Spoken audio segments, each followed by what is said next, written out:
The man whose astonishing act of never-say-die defiance rescued England from the threat of a first home defeat under Eddie Jones revealed afterwards that he was driven by sheer panic. Sam Underhill confounded logic, reason and physics on Saturday at Twickenham just after the hour. Wales were on the charge and the hosts were manning the barricades in a desperate bid to protect their lead, having not scored a point themselves for more than 40 minutes. Warren Gatland's side surged into space on their left flank and Scott Williams found himself with a straight short run to the corner. A try seemed inevitable. It never came. The Scarlets centre tried to use the wet surface to his advantage with an early slide for the line. But Underhill somehow managed to flip him over into touch by the flag. Even though the ball carrier was so low that all he could do was fling his trailing right arm at him as hard as possible. Williams is a sturdy customer, so forcing him off the field without the driving force of a proper hit with the shoulder was a staggering feat. It encapsulated the English rearguard action which propelled them to a record 15th consecutive home Six Nations win.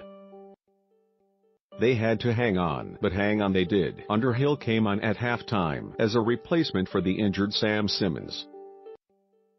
For his championship debut, the rookie flanker is already renowned for his tackling prowess. But this was on another level, an instant addition to Twickenham folklore. And it all stemmed from the fear he felt when he lost his footing seconds earlier. "I think they were on our 22 and I remember slipping over, then I remember sheer panic," he said. "Then I remember just pegging it to the corner because I've slipped over and they had an overlap. I'm so glad I made it in time. I wish it was more than that, but it honestly wasn't. You're looking for a technique behind it.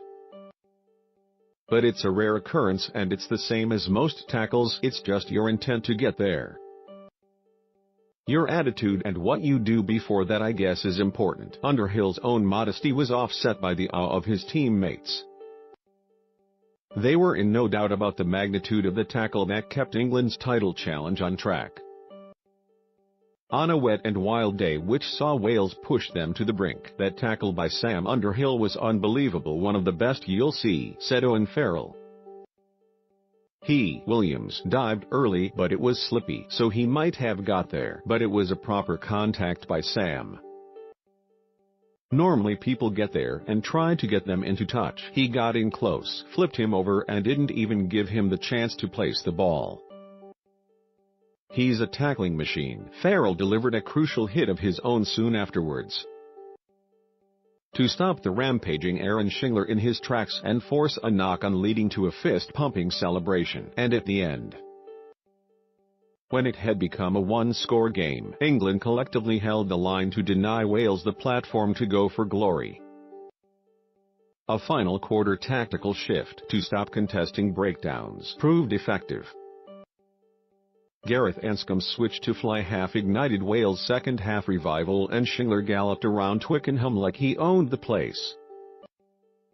But those in white showed dogged resilience. Joe Launchbury kept making tackles and hitting rucks. In a Herculean effort to go with a magical offload he produced earlier to create Johnny May's second try. Chris Robshaw was another who never stopped grafting. As ever, further back, George Ford demonstrated all his awareness and canny decision-making. One clever, delayed pass to send Farrell bursting clear came just as he was shaping to kick but spied a mismatch and quickly changed the play. On the hoof, alongside him, Farrell was a beacon of English aggression, intensity and tenacity. Having started the game with a perfect diagonal kick for May's first try, Eddie Jones later said of Farrell, "I was impressed by his leadership. His toughness, his will to win, he was absolutely outstanding." The same words could have been said of Mike Brown, who was in his element, commanding in the air and on the turf, breaking tackles and making ground repeatedly. Much of the aftermath of this match was dominated by raging debate over the TMO's decision not to award Wales a try in the first half. For the record, this observer's view is that the visitors were robbed. It should have been given, but The better team won, and there is every reason to suspect that even if the TMO had not blundered, Jones' side would have found a way to prevail.